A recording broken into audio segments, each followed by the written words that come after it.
आजकल समस्या नि यो भइराखेको छ, विश्वासीहरूले मण्डली छोडेर गइराखेको छ।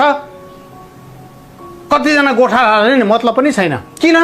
किनभने घमण्डको आत्माले के भन्छ भने यो बिना पनि मण्डली चलाएर म देखाइदिन्छु, यो बिना पनि मण्डली चलाएर देखाइदिन्छु। हेर्नुहोस् है, भेडासँग नि गोठालाले आफूलाई दाँच्नु कहिले पनि हुँदैन। गोठालाको स्तर माथि हुन्छ, भेडाको स्तर तल हुन्छ। हजुर, मण्डलीको विश्वासीहरू मण्डली छोडेर मण्डलीबाट मन दुखाएर बस्दैछ भने गोठालाको जिम्मेवारी हो जाने, गोठालाको जिम्मेवारी हो बुझ्ने के भइराखेको छ, कहाँ दुःखमा छ, कहाँ कष्टमा छ, वा केही मनमुटाउ भइराखेको छ, मत विभाजन भएको छ।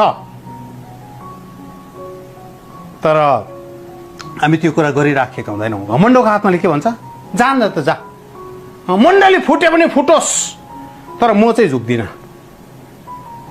आज यो मान्छेहरू बिना पनि हाम्रो मण्डली चलाएर हामी देखाइदिन्छौँ।